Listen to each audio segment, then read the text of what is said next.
Sekali lagi selamat pagi, salam sejahtera untuk kita semua. Saudara-saudara, kita berkali-kali menyampaikan bahwa salah satu yang kami lakukan adalah supaya pemberitaan dari mimbar ini tidak hanya didengarkan oleh orang-orang yang hadir dalam persekutuan ibadah di tempat ini, tapi kiranya juga boleh terus menjangkau mereka yang tidak hadir, entah mereka jemaat di sini tapi tidak hadir, atau mereka yang ada di tempat-tempat yang jauh, yang boleh tetap kita jangkau dengan pemberitaan firman Tuhan dari mimbar jemaat ke mimbar lahir kauran ini. Kita pernah bilang salah satu alasannya adalah kenapa saya terus antara lain bikin siaran langsung, karena kita pernah bikin pelayanan di rumah sakit. Kita dapati ada orang yang sementara dia tangan satu dan terima infus, dia sangat tidak berdaya, tapi dia tangan satu dan pegang handphone sementara mendengarkan khotbah. Nah, jadi mereka yang dalam keadaan sakit di rumah sakit harus tetap kita jangkau. Nah, itu yang dimaksudkan juga oleh mungkin saudara-saudara yang tamu yang baru pertama hadir, ya kita dan siaran langsung.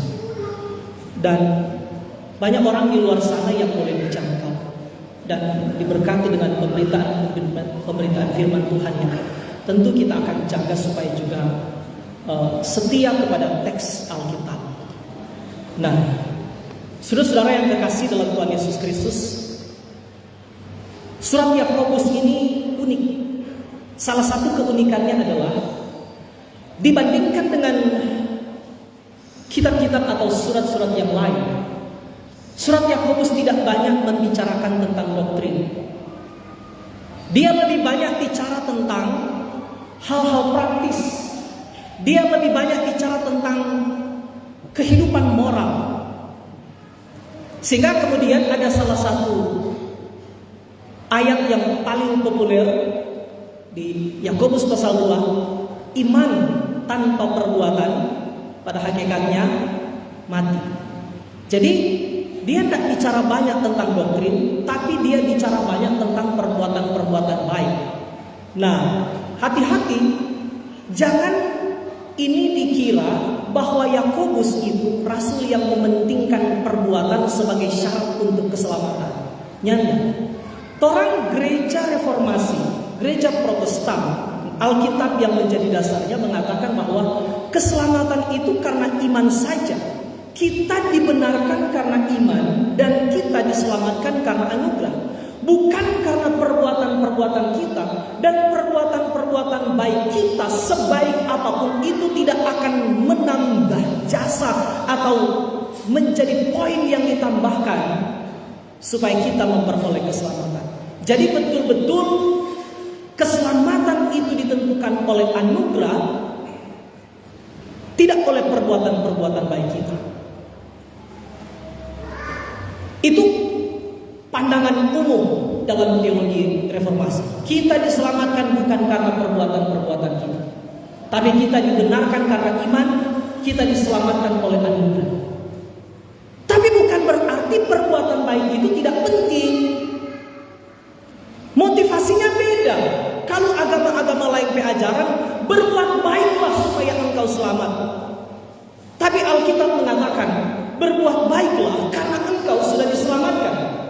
Atau dengan kata lain, perbuatan-perbuatan baik itu bukan penyebab keselamatan, tapi perbuatan-perbuatan baik itu adalah akibat dari keselamatan.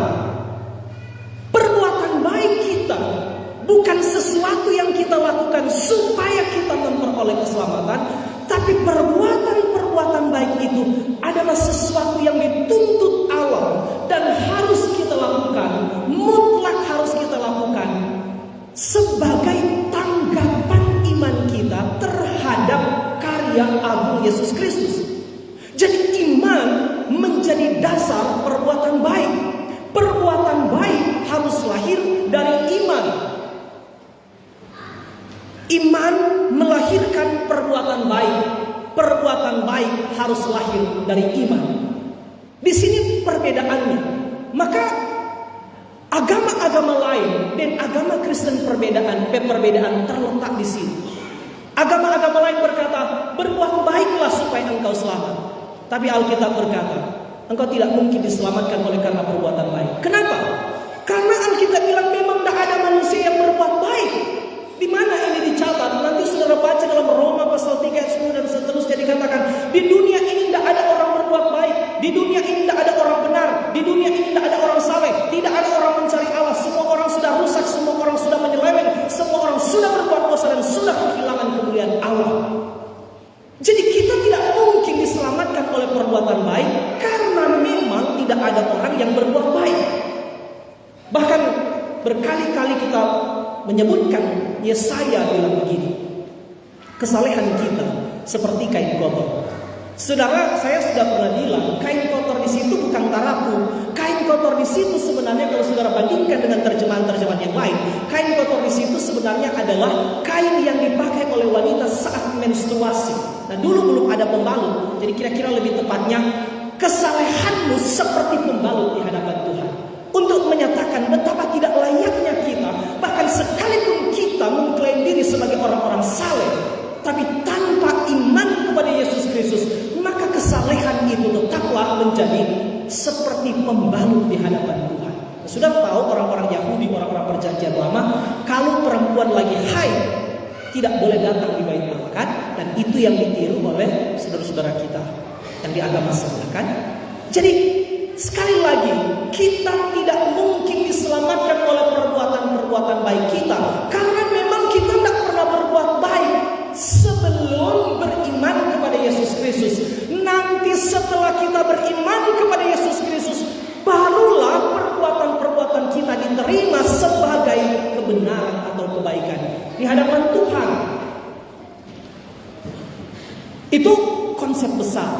Nah, Yakobus adalah salah satu kitab yang banyak membicarakan tentang bagaimana perbuatan-perbuatan baik itu. Dia tidak pernah bicara tentang doktrin, tapi dia bicara tentang perbuatan-perbuatan baik. Kita tak usah mempertentangkan kenapa di Paulus misalnya menulis surat Efesus, manusia diselamatkan bukan karena perbuatan baik, tapi karena anugerah. Tapi Yakobus bilang, bagaimana orang tahu kamu beriman kalau kamu tidak berbuat baik? Buktikan imanmu melalui perbuatan-perbuatanmu. Iman itu cuma Tuhan yang lihat, tapi buah iman itu harusnya semua orang lihat. Perbuatan-perbuatan kita adalah buah dari iman kita. Orang tidak mungkin mengatakan kita beriman kepada Yesus Kristus kalau kita tidak hidup dalam moral yang benar. Kira-kira itu secara umum tentang Yakobus, supaya kita jangan salah mengerti. Lalu yang kedua, penulis kitab Yakobus ini adalah sesuai namanya, Yakobus. Siapa Yakobus? Memang kalau saudara periksa di Alkitab ada banyak orang yang disebut Yakobus. Tapi di pasal 1 dikatakan begini, salam dari Yakobus, hamba Allah dan Tuhan Yesus Kristus. Sebenarnya Yakobus yang menulis surat Yakobus ini, dia adalah saudara dari Tuhan Yesus. Dia lahir dari kandungan Maria. Jadi tidak benar itu ajaran yang mengatakan Maria itu perawan selamanya. Perawan maksudnya ada orang tertentu, ada pihak tertentu mengatakan Maria itu setelah melahirkan Yesus, dia tidak melahirkan lagi. Dia tidak berhubungan seksual lagi dengan Yusuf. Mengapa dikatakan begitu? Karena mereka ingin mempertahankan doktrin mereka bahwa Maria itu suci selamanya. Maria itu perawan selamanya. Maria itu manusia tanpa dosa. Nah, ada Alkitab yang bilang manusia juga berdosa. Hanya orang tidak berdosa yang tidak membutuhkan juru selamat. Satu kali lagi, hanya orang tidak berdosa yang tidak membutuhkan juru selamat. Maka ketika Maria berkata Allah adalah juru selamatku, itu adalah konsekuensi dari kesadaran diri bahwa Maria pun adalah orang berdosa. Termasuk Alkitab sebenarnya tidak mendukung doktrin gereja tertentu yang mengatakan bahwa Maria itu cuma punya satu anak, yaitu Yesus Kristus. Sebenarnya sesudah Yesus lahir, Maria dan Yusuf hidup secara wajar sebagai suami istri dan melahirkan anak-anak yang lain. Dan karena itu dikatakan oleh Alkitab, Yesus juga punya saudara-saudara. Salah satunya adalah Yakobus. Dan menariknya adalah waktu Yakobus menulis surat ini, coba saudara perhatikan di pasal 1 ayat 1. Dari Yakobus, hamba Allah, hamba Tuhan Yesus Kristus. Betapa hebatnya dia, betapa rendah hatinya dia, sekalipun dia memiliki hubungan persaudaraan dengan Yesus, lahir dari kandungan yang sama, tapi bukan dari papa yang sama kan? Lahir dari kandungan yang sama, tapi dia tidak menganggap kedekatan itu untuk seolah-olah dia memiliki derajat lebih hebat dari orang lain. Tapi yang terjadi adalah dia bilang, seolah-olah dia mau bilang, memang kita bersaudara dengan dia, mari kita dia hamba. Nah ini penting. Saudara-saudara, kadang-kadang orang lihat adalah gelagat para politisi atau para pegiat politik. Saudara lihat, kalau ada orang-orang yang merasa diri dekat dengan pejabat, sombongnya minta ampun. Rasa-rasa dia tuh pejabat daripada tuh pejabat yang asli. Kalau dia punya koneksi dengan tuh calon tertentu, rasa-rasanya dia lebih hebat daripada tuh pejabat itu. Karena apa? Merasa punya status, merasa punya kedudukan yang layak dibanggakan. Bayangkan saudara, Yakobus punya hubungan persaudaraan dengan Tuhan Yesus, Sang Juru Selamat dunia. Tapi dia tidak pernah bilang kita dia saudara. Yang dia bilang adalah kita dia hamba. Saudara belajar kerendahan hati. Sehebat apapun saudara, sebanyak apapun kepemilikan saudara dibandingkan dengan orang lain, tetaplah rendah hati. Amin. Orang-orang yang tinggi hati itu akan selalu direndahkan. Orang-orang yang rendah hati itu akan ditinggikan, kata Alkitab. Amin. Nah itu informasi umum tentang Yakobus. Lalu sekarang kita konsentrasi pada pasal 4. Pasal 4 ini saudara membicarakan paling kurang dua hal. Pertama, yang dibicarakan ayat 1 sampai ayat 6 itu membicarakan apa? Membicarakan masalah di dalam gereja, sekaligus apa penyebab masalah itu. Itu ayat 1 sampai 6. Saya berikan kerangkanya supaya kita, secara khusus teman-teman Pels atau siapapun yang membaca di minggu ini, dapat kerangka. Nanti penguraian-penguraiannya bisa saudara tambah berdoa supaya Tuhan kasih hikmat menguraikan ini. Kita ulang ya. Khusus pasal 4 ini membicarakan dua hal besar. Yang pertama, membicarakan tentang masalah di dalam gereja dan apa sebabnya masalah ini. Akar masalahnya ini apa? Yang kedua, bagaimana menyelesaikan masalah di dalam gereja itu. Ayat 1 sampai 6 bicara tentang masalah dan penyebab masalah di dalam gereja. Lalu ayat 7 sampai ayat 10 membicarakan tentang bagaimana solusi, bagaimana jalan keluar mengatasi masalah di dalam gereja itu. Sudah gambaran umum, kalau sudah mengerti orang sudah hadir dan belum kan. Kita mau tambah sedikit penjelasan, sabar sedikit. Mudah-mudahan tidak terlalu lama. Tapi orang dapat dulu DP kerangka kan? Apa masalah di dalam gereja? Masalah di dalam gereja di sini adalah pertengkaran. Masalah di dalam gereja adalah sengketa. Masalah di dalam gereja adalah perkelahian. Ini istilah-istilah yang sama. Pertengkaran, perselisihan, perkelahian. Ini bukan pertengkaran antara gereja dan orang di luar gereja. Coba saudara perhatikan di ayat 1. Dari mana datangnya sengketa dan pertengkaran di antara kamu? Jadi pertengkaran yang terjadi di dalam gereja, perkelahian yang terjadi di dalam gereja, perselisihan yang terjadi di yang dihadapi. Bahkan sepanjang zaman gereja ini, kalau orang mau jujur mengatakan, secara gereja juga tidak lepas dari sejarah pertengkaran, sejarah perselisihan, bukan?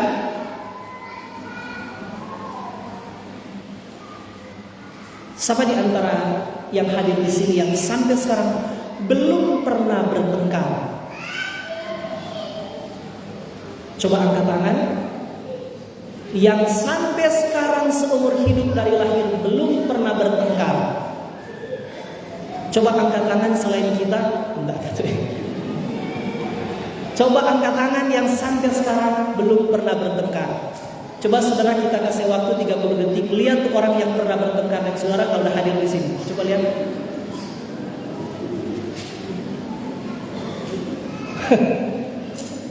Cokore itu tamang bisa bilang, kawan bukan anak tuh pendeta bermaksud. Cokore bilang, kawan bukan anak tuh pendeta bermaksud. Membalas dia dengan lain. Sejarah gereja bahkan adalah sejarah pertengkaran, bukan? Anak-anak muda, sama di sini yang belum pernah bertengkar. Itu masalah di dalam gereja, kata Yakobus.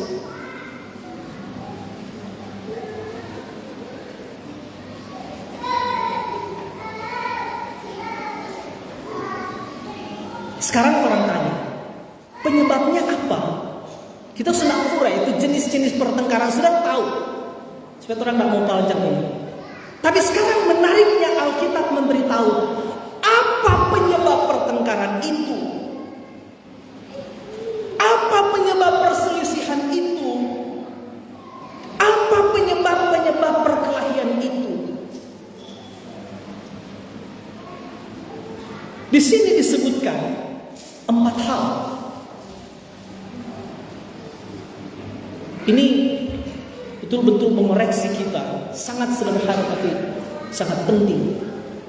Jadi satu kali lagi, di sini disebutkan 4 penyebab terjadinya pertengkaran. Jadi Rasul memberitahu masalahnya dan sekaligus dia memberitahu apa penyebabnya. Nanti mulai ayat 7 dia kasih bagaimana menyelesaikannya.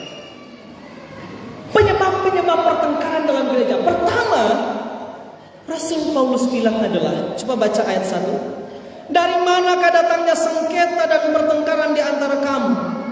Bukankah datangnya dari hawa nafsumu? Jadi yang pertama yang menyebabkan pertengkaran adalah apa? Hawa nafsu. Sudah tahu hawa nafsu di dalam bahasa Yunani kalau sudah periksa, hedone. Hedone ini kemudian menjadi asal usul kata hedonisme atau hedonistik. Sebenarnya hedon itu apa? Hedone itu adalah kebahagiaan hedone adalah kesenangan. Kesenangan. Jadi hedonisme itu adalah pemahaman bahwa hal yang paling penting dalam kehidupan manusia adalah kesenangan. Dan akhirnya orang-orang yang hedonisme atau hedonistik adalah dia akan mengejar kesenangan, mengejar kepuasan tanpa batas. Tapi menariknya, Yakobus bilang justru itu menjadi salah satu penyebab pertengkaran. Hedonisme dia arti lain kesenangan, tapi bagus di sini memang salah satu artinya adalah hawa nafsu. Berusaha untuk mencari kesenangan, berusaha untuk memuaskan diri tanpa batas. Itu akan menyebabkan pertengkaran. Saya kaget waktu baca kiapa hawa nafsu di sini diterjemahkan dari kata Yunani hedone. Dari situ kita ulang hedonisme atau hedonistik. Itu yang pertama. Jadi hawa nafsu yang ada di dalam diri setiap orang Kristen itu akan menyebabkan pertengkaran. Yang kedua, iri hati. Ayat 2. Kamu mengingini sesuatu, tetapi kamu tidak mendapatkannya, kamu tidak memperolehnya. Lalu kamu membunuh, kamu iri hati. Itu yang kedua. Iri hati. Menginginkan sesuatu, lalu dia tidak mendapatkannya, sementara orang mendapatkannya. Muncul iri hati. Iri hati. Kiapa Tuhan kasih pada dia, kok Tuhan tidak kasih pada kita.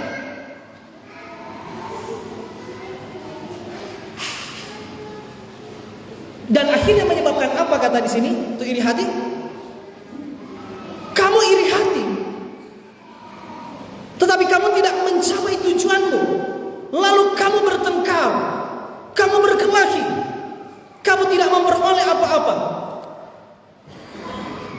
Jadi yang pertama apa tadi? Hawa nafsu. Keinginan untuk memuaskan rasa kesenangan yang berapi-api, bergelora di dalam jiwa. Tapi sebenarnya maksudnya kesenangan indrawi. Dia ingin memuaskan keinginan-keinginan indrawi itu. Ingin menikmati kesenangan-kesenangan dunia. Yang kedua apa? Iri hati. Saudara, bahaya sekali itu iri hati. Siapa dia ada kalau kita tidak ada? Kalau orang mundur jauh sekali, sudah tahu, iri hati ini kemudian menyebabkan bukan hanya pertengkaran, perkelahian, tapi juga menyebabkan apa? Alkitab bilang pembunuhan.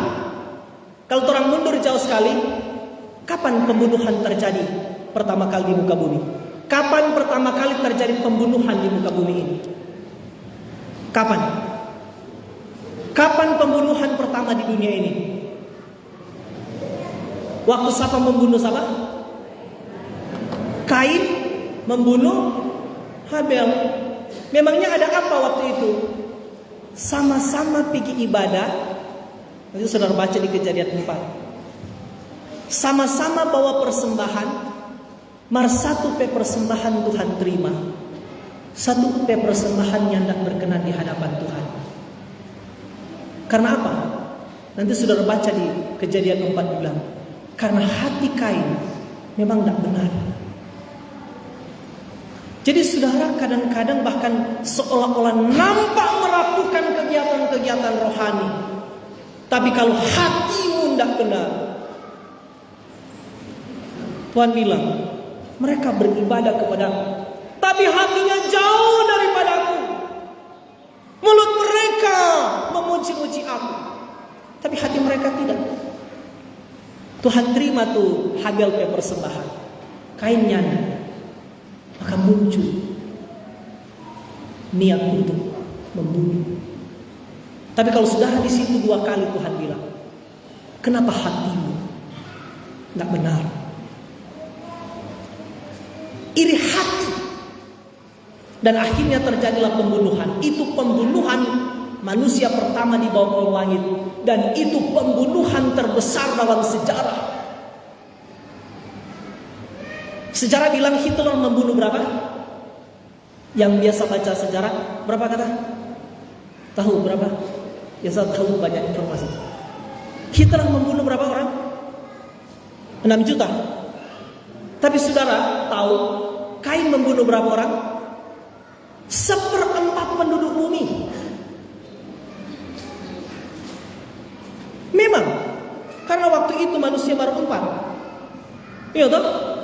Kalau dia mati 1 berarti 1/4 penduduk bumi. Ini pembunuhan terbesar. Betul enggak? Kan memang manusia baru 4, Pak Guru Batri. Kalau dia mati 1 berarti 1 dari 4 dia mati. Ini pembunuhan terbesar. 1/4 penduduk bumi.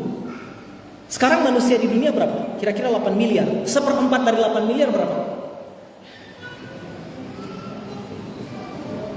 Alah, ada tahu matematika sama orang ini. 1/4 dari 2 miliar. Jadi itu setara 2 miliar. Kalau sekarang No bayangkan Hitler cuma 6 juta komunitas yang mati.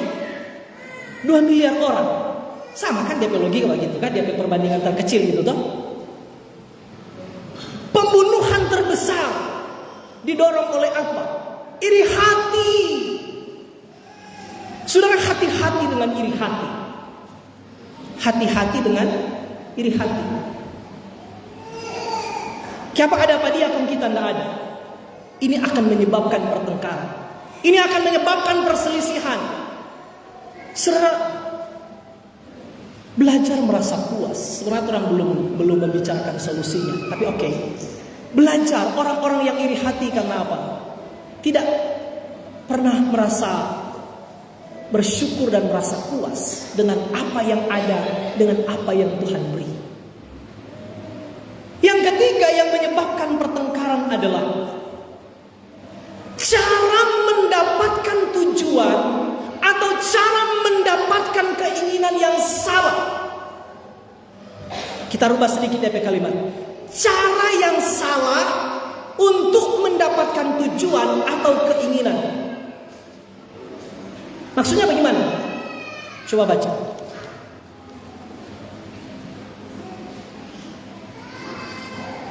Ayat 2 kalimat terakhir. Kamu tidak memperoleh apa-apa karena kamu tidak berdoa. Ayat 3.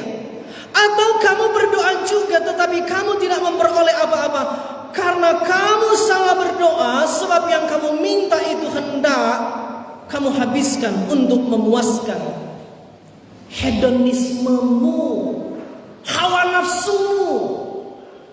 Jadi bahkan cara kita. Jadi maksudnya begini, kalau begitu apakah memang orang tidak usah punya keinginan? Orang jadi maring baku kalau begitu. Cuma robot yang tidak ada keinginan. Manusia itu orang punya keinginan kan?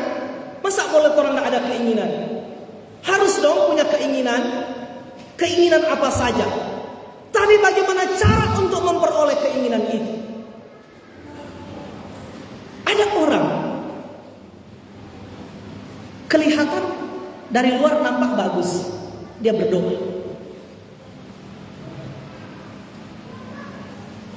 Doa, saudara tahu, kadang-kadang bisa juga salah di sini bilang. Nampaknya kamu berdoa, kamu tahu nggak? Jadi pertama, kamu menginginkan sesuatu, tapi kamu tidak berdoa. Jadi berarti sebaliknya. Kalau orang menginginkan sesuatu, berdoalah. Tanyalah kepada Allah. Kira-kira begitu kan?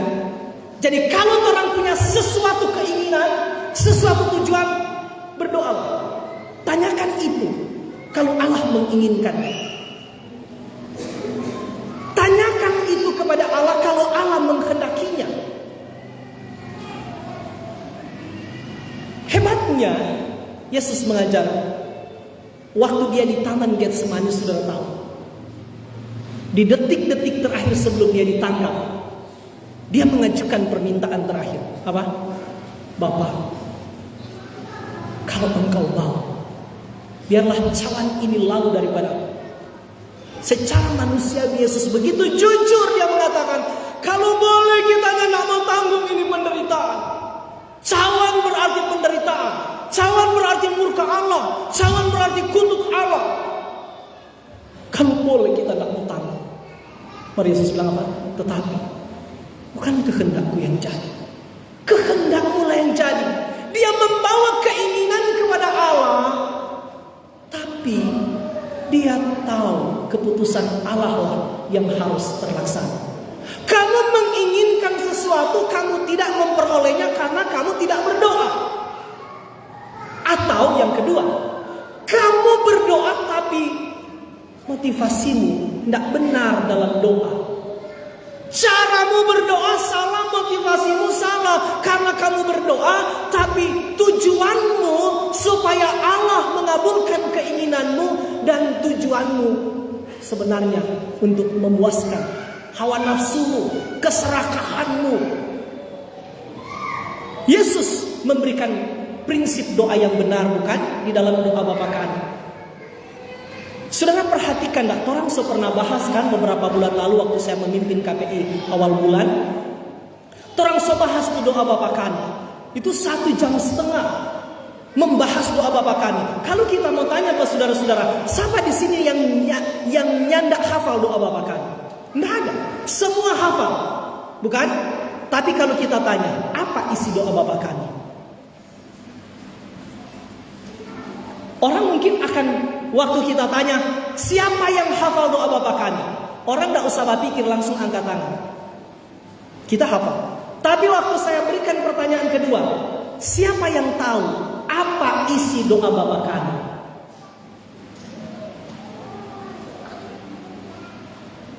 Sudah perhatikan, doa Bapa Kami misalnya.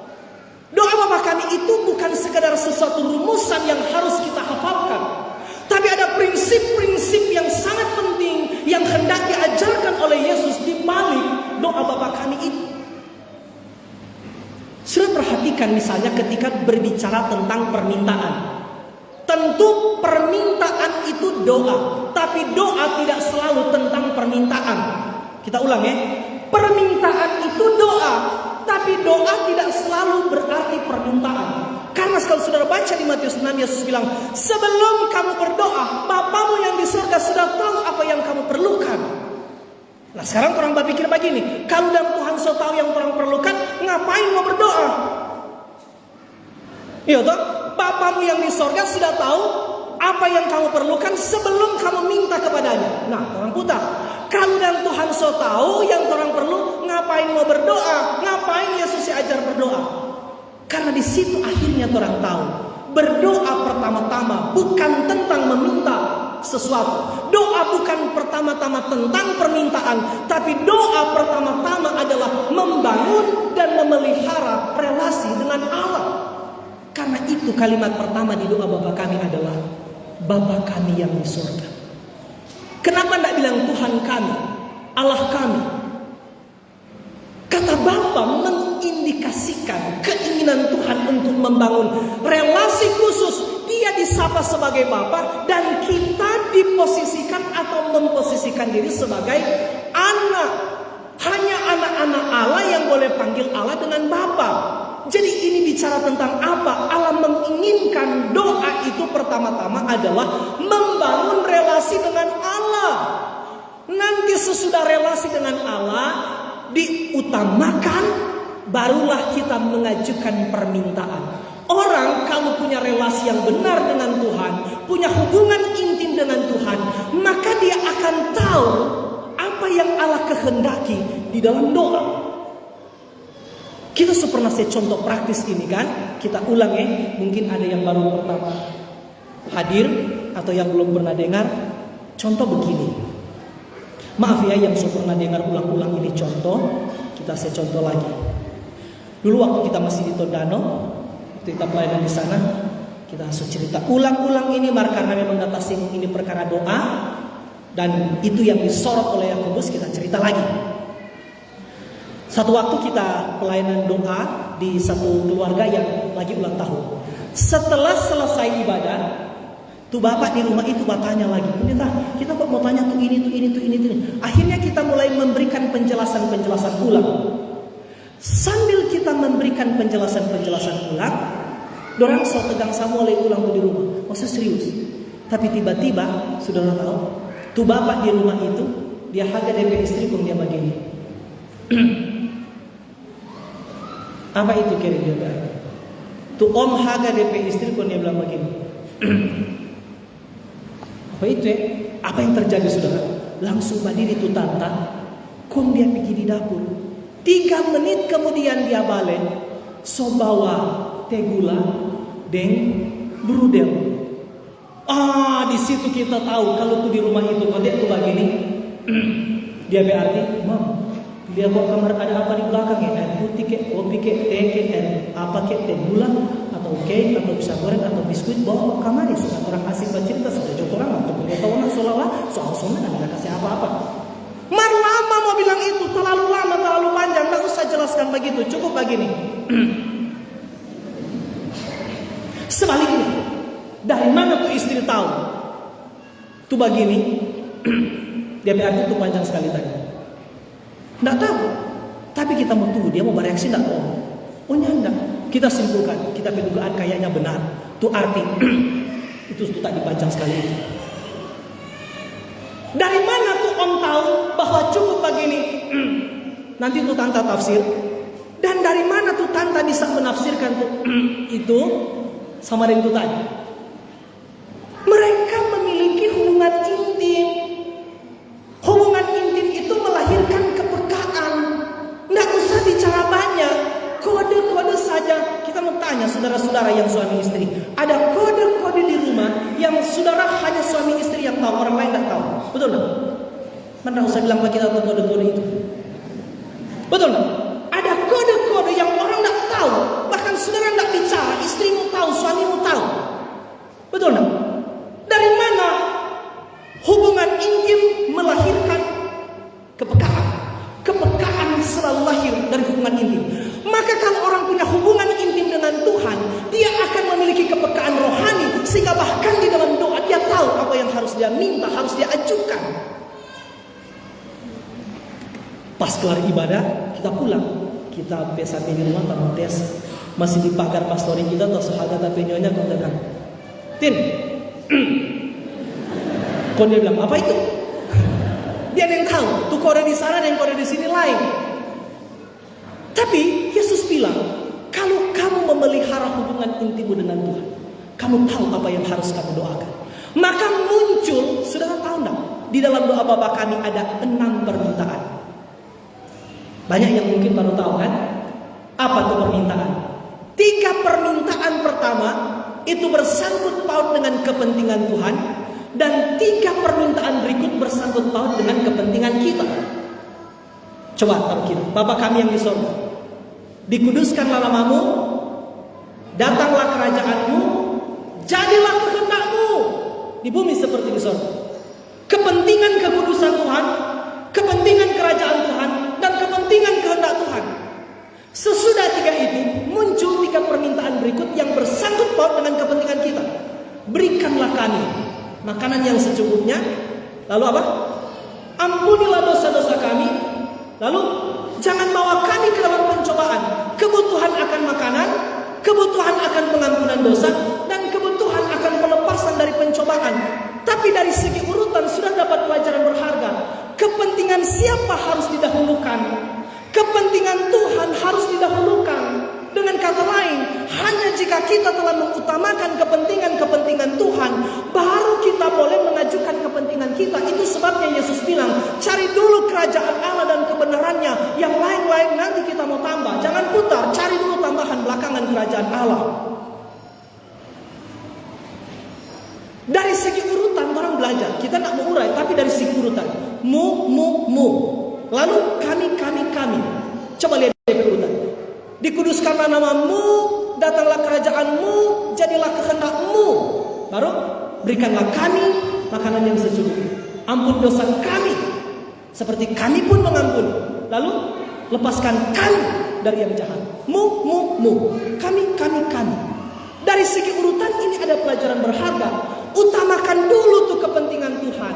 Tapi itu harus dimulai dari membangun, memelihara relasi dengan Tuhan. Nah, kamu berdoa, tapi kamu mungkin salah berdoa. Yakobus bilang, karena yang kamu doakan adalah hal-hal yang berpusat pada upaya untuk memuaskan hawa nafsumu, kepentinganmu. Kamu tidak berdoa untuk memikirkan kepentingan Tuhan. Kamu tidak berdoa untuk memikirkan kekudusan nama Tuhan, kerajaan Tuhan, kehendak Tuhan, kebenaran Tuhan. Yang kamu pikirkan dalam doa hanya tentang dirimu sendiri. Karena itu juga ketika Yesus mengajar doa Bapa kami di Matius 6, dia tidak pakai kata ganti orang pertama. Misalnya, Bapakku yang di sorga, dikuduskanlah namamu, datanglah kerajaan, jadilah kehendakmu. Berikanlah kepadaku makanan yang secukupnya, dan ampunilah dosaku, lepaskanlah aku. Tapi dia pakai kata ganti orang jamak, kami. Jadi bahkan itu saja menolong kita mengerti, dalam doa pun tidak boleh egois. Berapa banyak orang yang bahkan di dalam doa juga egois. Dia berdoa untuk memuaskan dia hasrat, dia nafsu. Doa-doa begitu justru akan menyebabkan kekacauan dalam gereja. Caramu berdoa salah. Dan Yesus memberikan cara yang benar bagaimana? Tadi yang kita coba. Lalu yang menarik, doa Bapa kami tidak diakhiri dengan permintaan. Kalimat terakhir doa Bapa kami apa? Hebat sekali itu doa Bapa kami. Karena Engkaulah yang mempunyai kerajaan dan kuasa dan kemuliaan sampai selama-lamanya. Amin. Seolah-olah mau bilang begini, setelah kita mengajukan semua permintaan kita, serahkan itu. Kalau itu terjadi, biar itu terjadi demi kemuliaan Tuhan. Engkaulah yang mempunyai kerajaan, Engkaulah yang mempunyai kekuasaan sampai selama-lamanya. Doa Bapa kami tidak diakhiri dengan permintaan, tapi doa Bapa kami diakhiri dengan pujian kepada Allah.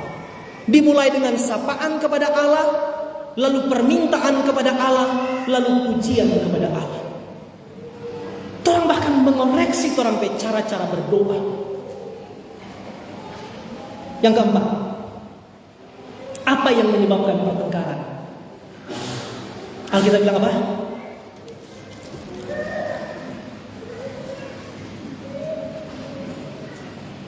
Ayat 4. Hai kamu orang-orang yang tidak setia, tidak tahukah kamu bahwa persahabatan dengan dunia adalah permusuhan dengan Allah? Ini yang keempat. Apa? Persahabatan dengan dunia. Saudara, di ayat 4 dikatakan, hai kamu orang-orang yang tidak setia. Saudara tahu, waktu kita periksa di bahasa Yunani, saya terkejut. Di bahasa Yunani dari orang-orang yang tidak setia itu adalah moikalis. Dia arti apa? Pezina. Bagaimana ini ya? Hai kamu pezina. Jadi orang-orang yang tidak setia di situ sebenarnya dia bahasa Yunani, dia arti pezina, tapi bentuk katanya feminin. Maksudnya pezinah perempuan. Jadi maksudnya begini. Torang kan perelasi dengan Kristus begini. Kristus itu disebut sebagai mempelai laki-laki, dan torang gereja adalah mempelai atau pengantin perempuan. Laki-laki dan perempuan, torang sama sebagai mempelai perempuan. Maka yang dilakukan oleh Yesus Kristus adalah mempertunangkan kita sebagai mempelai perempuan dengan Allah atau Kristus sebagai mempelai laki-laki. Lalu atas usaha Yesus sendiri, dia mau supaya kita menjadi mempelai perempuan yang setia, yang hanya mencintai dia, yang hati kita hanya melekat kepada dia, yang tidak pernah mendua hati, tidak memberikan tempat pada yang lain. Tapi ketika kita sebagai gereja mencintai dunia, kita disebut apa? Pezinah rohani. Kamu menjadi pezina ketika kamu mencintai dunia. Itu sama halnya dengan membagi cinta. Itu sama halnya dengan seorang istri yang mencintai laki-laki lain, atau seorang suami yang mencintai perempuan lain. Maka dia berzina. Moikalis dia bahasa, kita periksa ulang. Moikalis dia bahasa Yunani, pezinah perempuan. Perzinahan itu paling dibenci oleh Tuhan. Karena itu kadang-kadang penyembahan berhala disebut juga perzinahan rohani.